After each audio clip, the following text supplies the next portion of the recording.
The Dry Hooch mission, helping veterans and their families who survived the war, survive the peace. Dry Hooch is a place where veterans can gather informally in a coffee house, a safe, comfortable, drug, and alcohol-free environment. Dry Hooch is a nonprofit organization formed by combat veterans to help veterans in their return home. If you would like to know more about our nonprofit organization or to make a donation and make a difference in a veteran's life, please visit www.dryhooch.org. I grew up on the north side of Milwaukee. Oh, boy. Yeah, in the hood. I'm a hood rat. Dang. Did you grow up with a whole household with your mom and father in the house? You had both parents there. Oh, that's awesome. Most of the kids did. In the neighborhood, there were a few that, had one parent.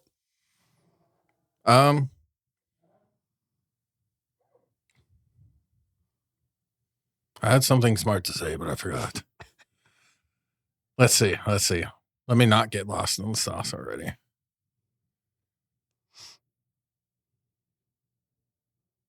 Well, tell me what it was like growing up that area when you were a little boy.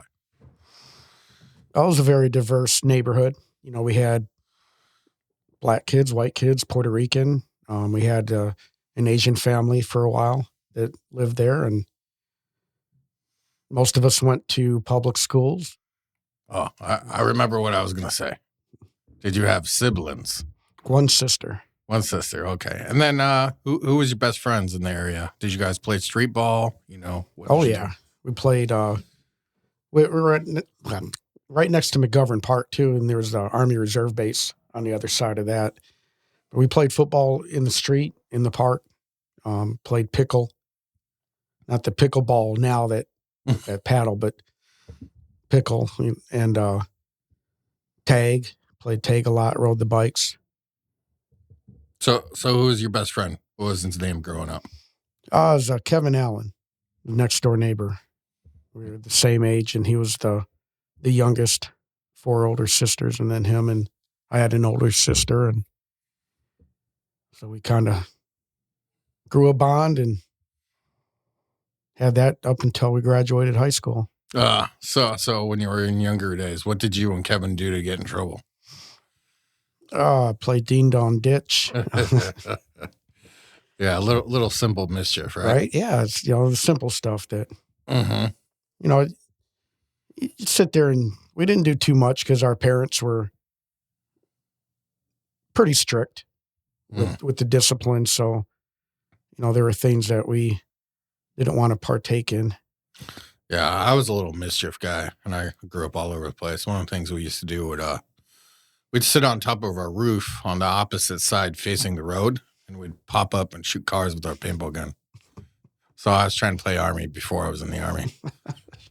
I didn't get in trouble for that one. I got in trouble for trespassing after hours, being places where I shouldn't, stuff like that. Just stupid mischief. We had a game we'd play in the woods at McGovern Park is called Manhunt. And everyone would get like broom handles or sticks, and then you send somebody to go hide and give them about 15 minutes, and then you break off into groups and try to find them. And if you found them, then you basically beat the shit out of each other with the sticks, have sword fights. We used to have dirt clog wars because in Montana we were ravines, me and my foster brother, and every once in a while one of us would get it right in the mouth. and then it'd be like, okay, I'm done playing, and that's basically what it was. It was dirt clogs until somebody got hit in the mouth. Good times. Did you get good grades in school? In high school, yes. Not so much grade school. Yeah, not so much grade school or middle school. I probably was carrying like a 2.5 average. And then just kind of decided in high school that step it up a little bit to try to do something and get out of the hood. What was your sport that you played in high school? Football and baseball. Awesome. Until the kids outgrew me. Yeah. Till I got bigger, faster, and Right. stronger. Yeah. What age were you thinking about the military? I was thinking a little bit of it in high school, Mm-hmm. but in actuality, excuse me, my senior year, going into my senior year, I actually joined the business program at Custer High School. And I had enough credits where I could go to school in the morning and then go to work in the afternoon. And I was actually had applied to UW-Madison for business. And everything looked good on the application, except I didn't have geometry. Mm. And I dropped geometry so I could do the business program and do half days. And they said, well, you have to have at least a semester of geometry. And I was like, no. And then it just so happened that night when my dad picked me up from work, we came around the corner off of Custer and onto 46th Street. And Dad looked and he goes, who the hell is that on the front porch with the Marine recruiter? And I looked, I was like, oh, that's Calvin. He was a couple of years older than us and he had joined the Marine Corps already. He'd come back with those of us that were going to graduate. And basically, what year is it right now? That is the fall of 1989. I wasn't even born yet. But anyways. So, we parked and then I let him in, he came in the house and we were talking. And because I was still in high school, his recruiter that was still in Milwaukee couldn't do anything really with me because my school was not in his region for recruiting. So he passed me off to Sergeant Johnson. And we had set up a home meeting. And that was quite interesting because he knew that my dad was a Marine, but he didn't know that my mom was. Oh, geez, I didn't know that. I should have backed up and asked you. Like, what were the veterans in your family and how did they influence you? Oh, my mom, dad, and uncle were in the Marine Corps. My grandfather was in the Army, World War II. My dad and uncle were in Nam. There were a lot of vet dads from Vietnam in the neighborhood. Yeah. A couple sailors, several Army. And then there's one other Marine besides my parents. So there was a lot of things that we all experienced that we thought was normal back then because all the amount of Vietnam vet dads that were there. Yeah. So what was your dad saying when you're at the Marine Corps recruiter at 1989? What was he telling you for advice? To be honest, he wanted me to go Air Force. And so he actually set up an appointment and I talked to him and I'd scored an 82 out of the 99 on the ASVAB. So, it was a pretty decent score, but there was like a year delay with the Air Force. And I'm sitting there like, well, that's not going to work. And he goes, why not? I mean, you know what can happen in a year from graduating high school? I just, especially on the north side of Milwaukee, there's so much you get into. Yeah. And, then I'm thinking at the time, like, when it's time for me to ship, am I even going to want to at that point? Yeah. So we ended up talking to the Marine recruiter. He came over to the house one night. And like I said, he knew that my dad was a Marine, but he didn't know that my mom was. And she's asking him questions. And you could see the look on his face is kind of like, okay, I know that he is, but why is she drilling me down like that? Yeah, and certain questions that she was asking, he's like, you could see he's trying to figure it out. So then my mom had asked him one question before she let him know. She goes, well, where would he go to boot camp? And he said, well, everyone east of the Mississippi goes to Parris Island and everyone west goes to San Diego. And my mom said, well, the last time I checked geography, Wisconsin is east of the Mississippi. And he kind of was like, well, So he had to backtrack a little bit. Yeah. Yeah. But my mom said, what about Parris Island? And he said, well, if his dad, being a Marine, he could, we could get a waiver for him to go to PI because his dad went there. Then that's when my mom said, well, what about his mother? His jaw dropped. She goes, yep. She goes, there's 2 Marines in this house besides you. Yeah. Yeah. And then he was like, oh. But I declined it because I knew that I was already going to get fucked with in boot camp with having Marine parents. Yeah. And I'm thinking, there's no way in hell I'm going to PI and be the only one from Wisconsin there, because then they're going to, well, what the hell are you doing here? And, and then, my mom went to graduated 4th Battalion. They would have been like, well, that's where you need to be. From Parris Island? Yeah. Okay. So, and why was Parris Island better or worse than San Diego? well, for me, it just would have been the fact of They went there. my mom went there. My dad went to San Diego in 65. Okay. So I'd have gotten, it would have been bad because of, I'd be the only one from Wisconsin, basically there. Yeah. Male. But then when they found out that, a waiver because my mom, they would have been. Yeah. Yeah. That's crazy. Every little paperwork's a paper trail. Well, in San Diego, one of the DIs was Force Recon. And my dad was Recon in Nam.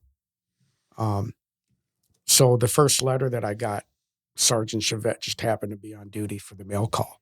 And my dad wrote, Recon and all this shit, Alpha Deuce. And he goes, what the fuck is this shit?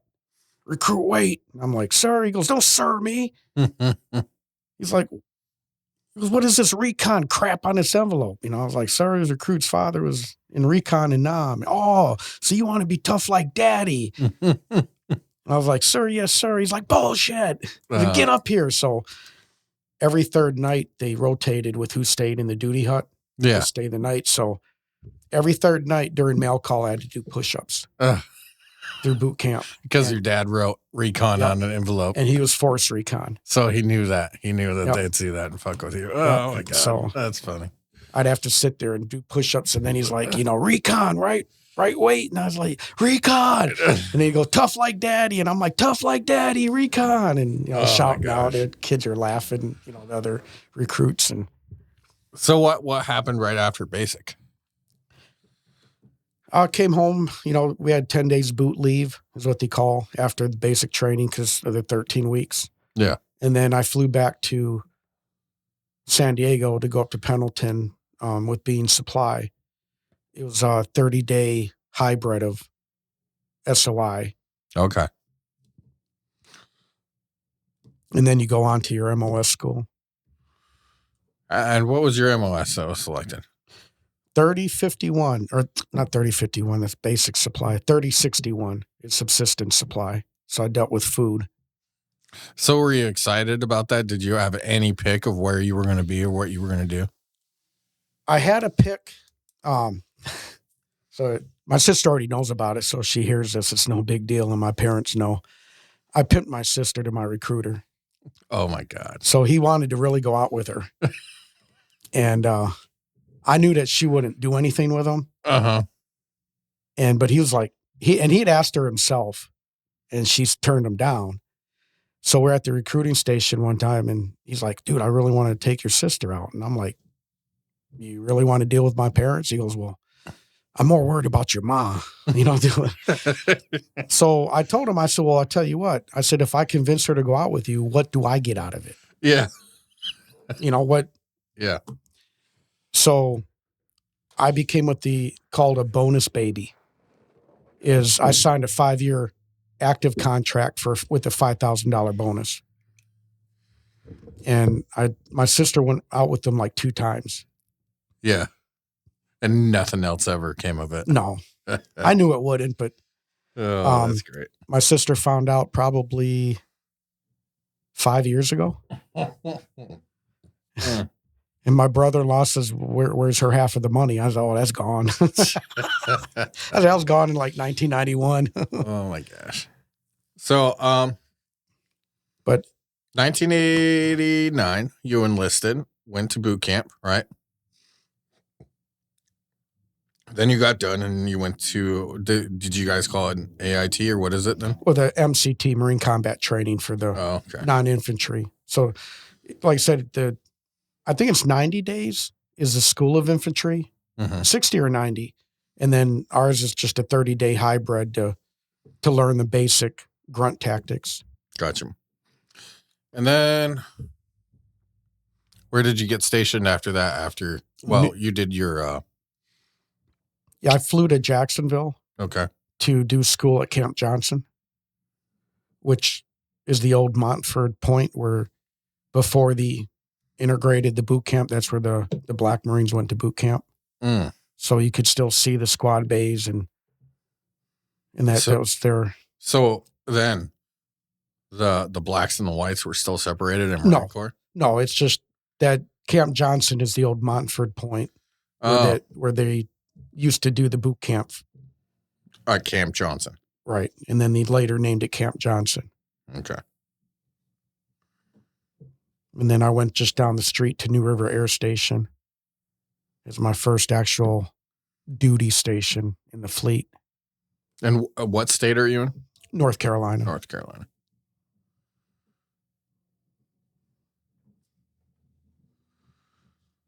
And then how long were you stationed there before anything happened? Well, Desert Shield was already going on because that happened while I was in boot camp. We were about done with our training in the field. And who is Dickhead Winstead? Asshole. Well, call him. Here, I'll pause it.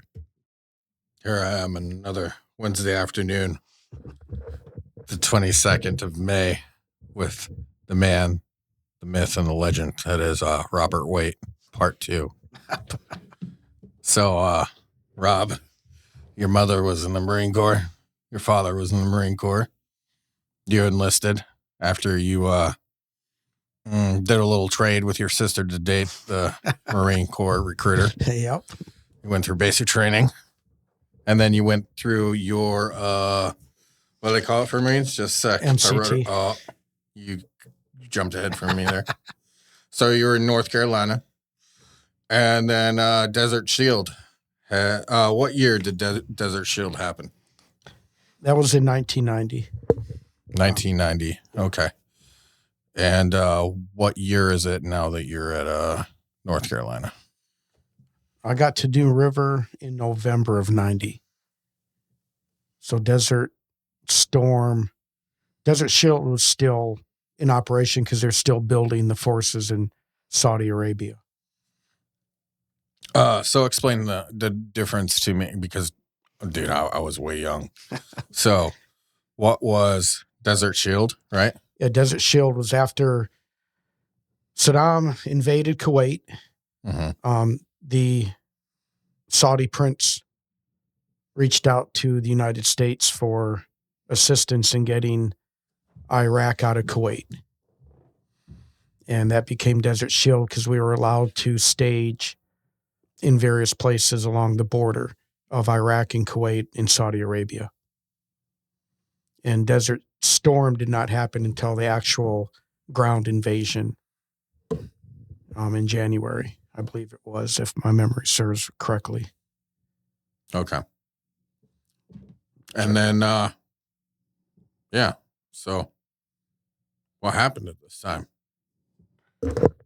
So I was in training at Lejeune as part of the combat replacement platoons that they were getting ready because no one had any idea how long that the ground war was going to be shorter than,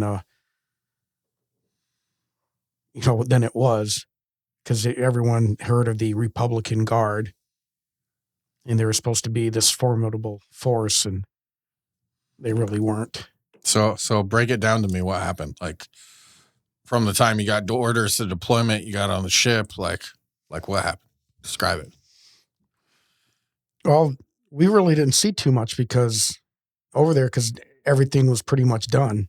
Like I said, we were doing training, and if the ground war would have kicked off, then we would have been shipped to the different platoons for replacements.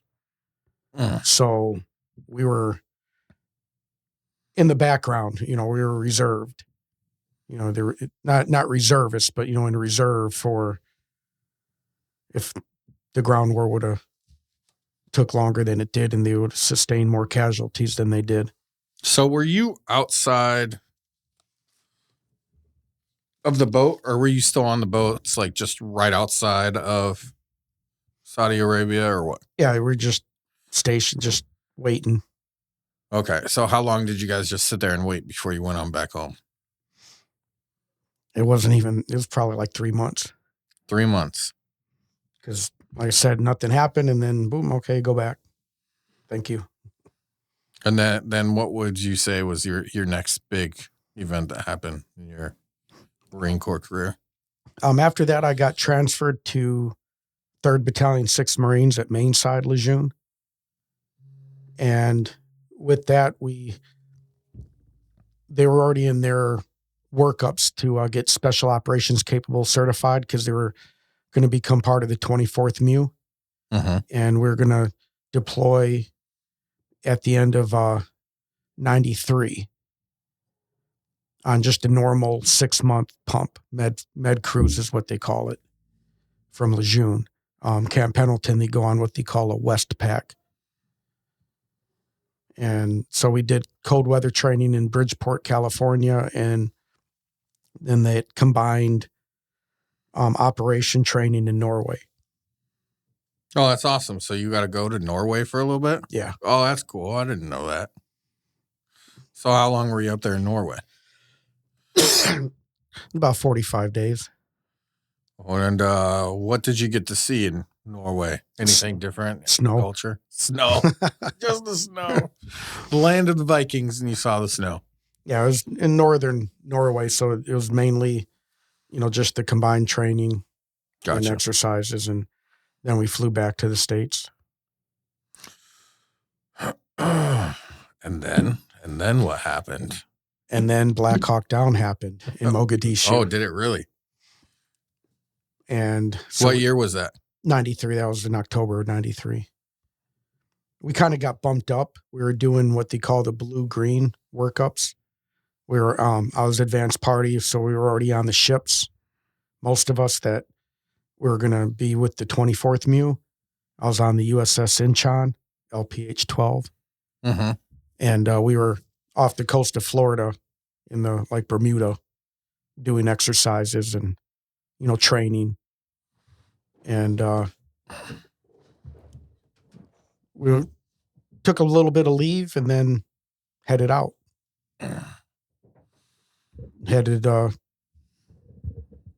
Basically, we didn't go straight because if you go straight with the ships, it's under the UN, the Geneva Convention. It's considered an act of war towards another country. So we actually did what they call gator squares in the Atlantic Ocean going across. So yeah, we had to go slow. But we basically ended up in Somalia going through the Mediterranean and Suez. Back up. Explain this to me a little bit. So it's considered an act of war if you go straight towards a country with your boat. With the Navy ships, yeah. You can't just do it straight unless you're already declared war with. So they call them gator squares. It's where you don't do circles or square. You're kind of you go north and then south, and you know what I'm saying? You just kind of change directions. You're not. That's crazy. I would have never thought that was a thing, but it's a thing. Well, I kind of was laughing at it too when I first heard, because then he said gator squares. Yeah. What? But it basically, like I said, it's just you kind of go this way and then that way and then that way and then this way. You're still making your way across the ocean, but you're not doing it in a straight aggressive, right? Because we could have gotten of war. I mean, we could have been off the coast of Spain, there at Rota, Spain, at the UN naval base there. I think in 2 days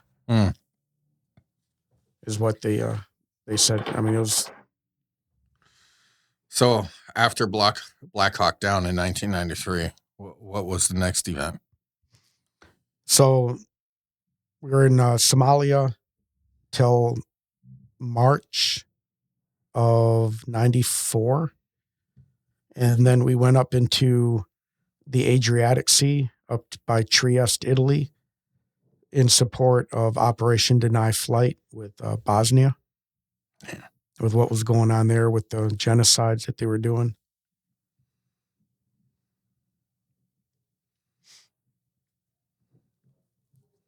That we were not in country like we were in Somalia. Oh, okay. We were mostly on the ship, and then we would get on the choppers and fly in and then fly out. We didn't have a base set up. The Army had a base set up over there, but we did not. And then how long were you over there? That was about 45 days that we were in the area for that.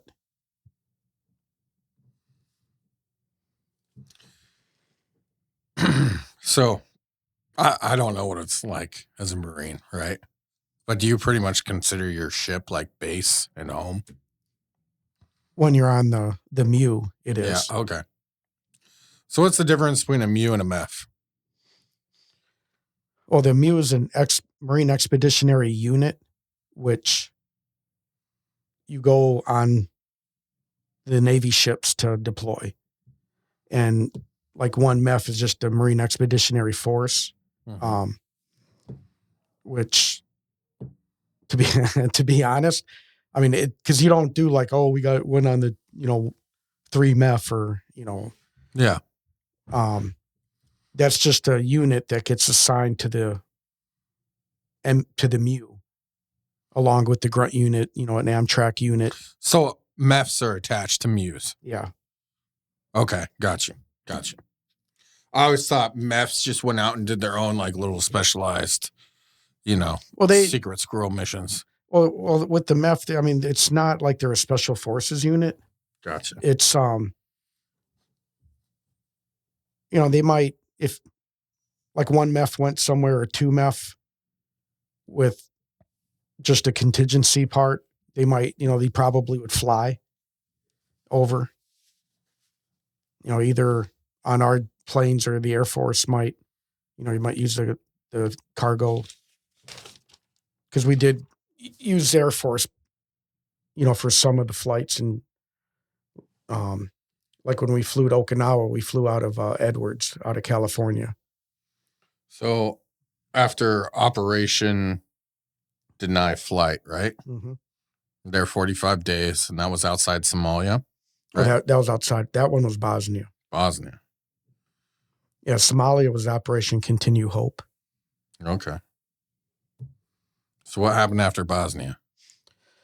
Oh, we hit a couple ports in the Med. We were back at the UN port there in Rota, Spain, and there was like a half a dozen other UN navies that were there. So everybody got drunk and trying to teach everybody their songs, and then we went back to the States, and we were back probably 3 weeks, and we got recalled to load back up on the ships in Morehead City and go to Haiti. Damn. So we actually stole the Thunder from O.J. Simpson, because that was the same month that he was, with the everything broke and he was running from the. So what month and what year did you go to Haiti? So we got recalled at the beginning of July in 94. I'd just gotten home on leave from the 24th MEU, and I was on the second block, and I was down at Summerfest with some buddies from high school, and my parents paged my buddy, because back then, people had pagers. So how old were you at this time? 21. And you've been in the Marine Corps? Just over 3 years.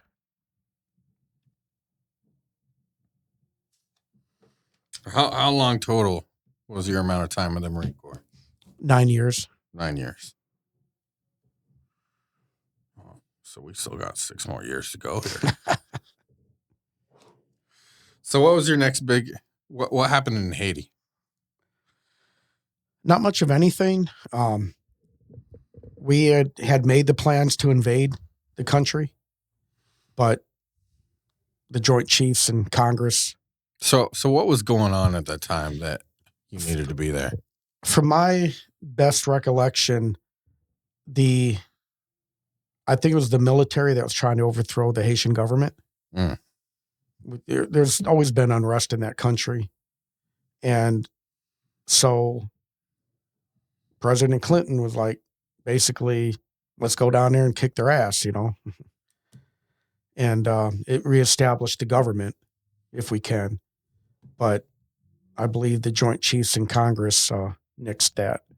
Gotcha. Because we were down there for a couple months, and then 2nd Battalion, 2nd Marines relieved us.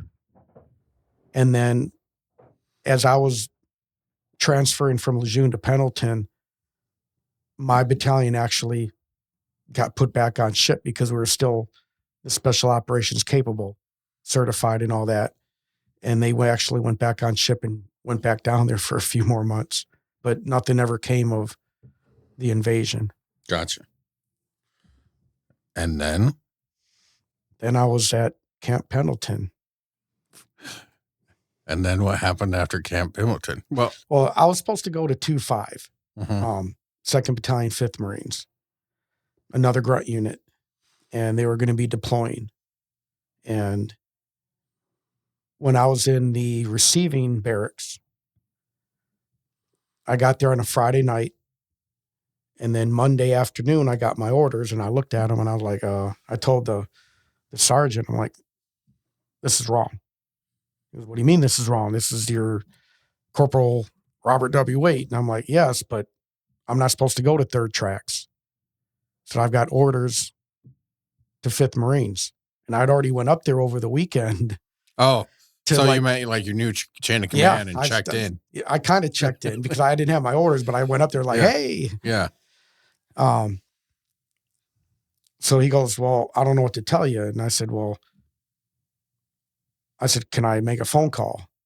And he goes, okay. So I called a major back in Washington that was involved with, the orders with the, Mm-hmm. and I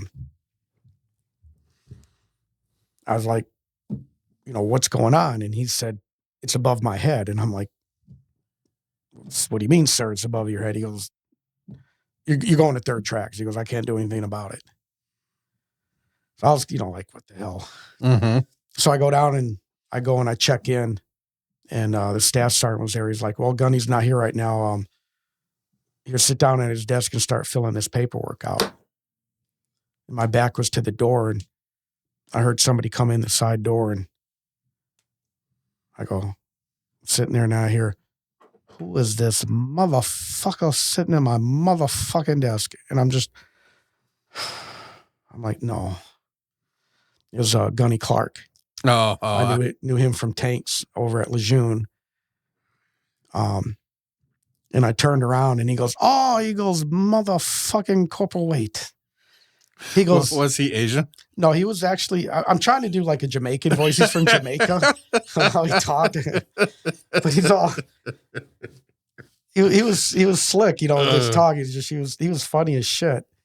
And he goes, you thought you was going to get away, motherfucker. He always swore.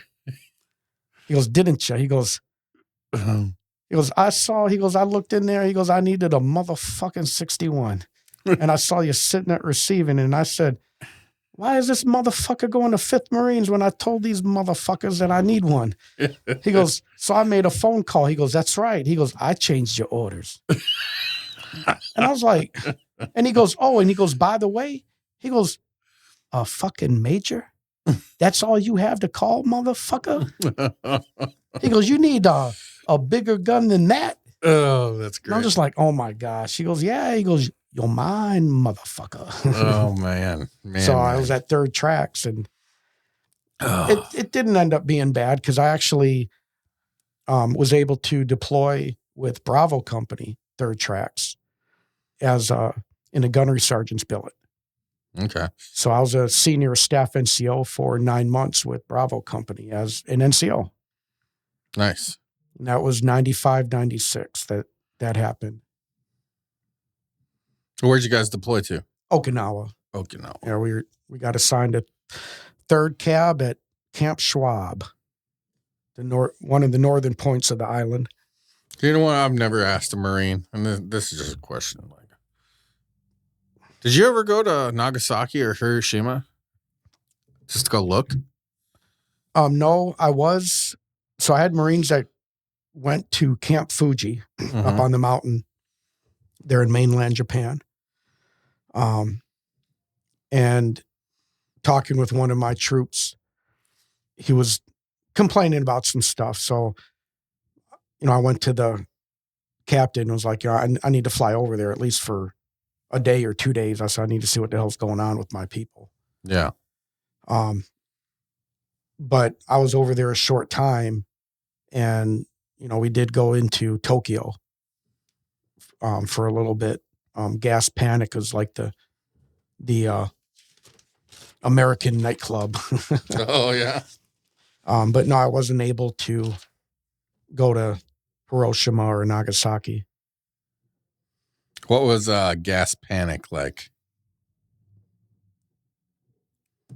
It was like an American nightclub with Japanese all over. I mean, it was a mixture. It's the little giggle tells me there's a lot more stories there that you don't want to tell publicly, but it's okay. There's a lot of stories from Okinawa.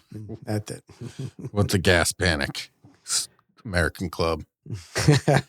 95 to 96. There in Okinawa. Yeah, so where did life take you next? So we rotated back to Del Mar at Pendleton, and I was coming up to under a year, and I was wanting to switch MOSs because the Marine Corps was going to direct vendor with their food supply for the dining facilities. So the Marine Corps was no longer handling and dispersing the rations for the mess halls. It was going to come from like Cisco, U.S. Foods, McLean, a company like that. Contracted out. Yeah, contracted civilians, out. Basically. So I wanted to change MOSs, but the needs of the Marine Corps. And I requested mass up to the commanding general of Pendleton. And because of, to a small degree, serving the 9 months with Bravo as a senior staff NCO kind of hindered me, because then you're like, well, we need you in this MOS till it closes out, because, and I'm like, well, what do I do when everything's done? And like, I'm trying to change course now so I can stay in, and not have this problem at 12 years. Because in the Marine Corps at 12 years, if you're still a sergeant and you're not going to get promoted to staff sergeant, it's basically, thanks for your time, here's a severance check and good luck. So I didn't submit a re-enlistment, and I was in the dining facility at Del Mar, and we were having what they call a technical inspection, where a division just comes and makes sure that you're doing everything properly. And I'm standing by the serving line, and Chief Warrant Officer Sanabria, he's on the TI team, and we already knew each other. And he says, "What are you doing, Waite?" I'm like, "It's the chow hall, sir. I'm having breakfast." He goes, "You know what I'm talking about. You know what I'm asking." I said, I went up to the battalion and asked about the orders, sir. And they're not, I'm just going from Bravo to H&S because they found a staff NCO to replace me. He goes, "No, you're not. You're going up to recon." I'm like, "No, I'm not." He's like, "Yes, you are." I said, "No, I'm not." And everybody that's in the chow line is kind of looking, and he goes, "No, you're not, sir." And I said, "You don't have to call me sir." He goes, "No, you call me sir." Oh my God. Yeah. And so we're kind of arguing a little bit. And then he said, "Hold that thought." Now, I don't know who at 7:30 in the morning he called, But he went in the office and made a phone call, and he came back out. And he said, Corporal Waite, so if you don't have your ass checked out at 3rd Tracks and up to 1st LAR by 1200, you'd be standing tall before the man. Do you understand? I said, yes, sir. So is that where you wanted to go, or you got sent to recon? I just got sent up there because they needed a senior NCO. Yeah. And so that's what. So what was your job when you got up there? Am I holding you up on your time? No. Okay. There I was just doing my job, doing my MOS.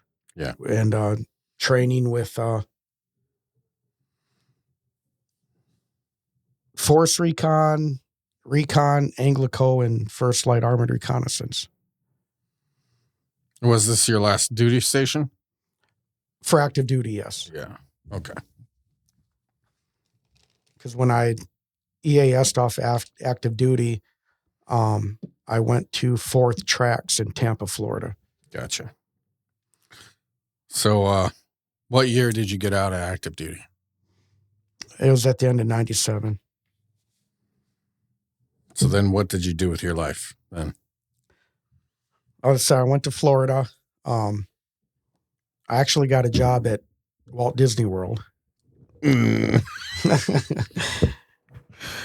tell me about Walt Disney. And I was drilling with the reserve unit in Tampa.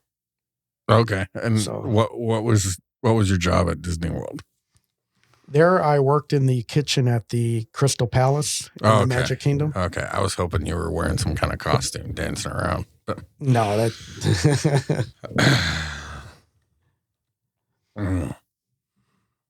And then, so how long were you there at Disney World and everything else? I was at Disney for not even 3 months. Yeah, it didn't end well. Did you have a blowout with your civilian bosses or what? Oh yeah. Yeah. Quite ironically, 2 of the prep chefs that were there were retired Navy cooks that had worked with Marines on ship. And yeah, they kind of. What was the age difference between you guys? Probably about 15 years. Oh yeah. I could see that. Yeah. So, and then, yeah, it's. So what major, were you married when you were in the Marines? No. When did you get married? Oh, that was until later. Okay. How much later? Like what was your next big event after Disneyland? Got my CDL and started driving truck. Dude. And then you starred in that movie Over the Top with Sylvester Stallone, right? Isn't that Yeah, what I was his stunt double. just the arm camera. Yeah, right. You were just the arm model for most of the shots. So you had your CDL. How long did you drive truck? I'm still driving. Oh, there you go. So I've had it for about 23 years. So when did you move out of Florida? In 2010. So really, Florida was the longest time that you stayed in one spot. Besides where I grew up, yeah. Yeah. Your adult life. Yeah. So where were you at 2010? My sister's basement. Oh, making big moves in the world. I know, right? I had to get myself reestablished up here. And then you met your Marine recruiter, who was now your sister's husband? No, that didn't happen. Okay. No, that didn't happen, yeah.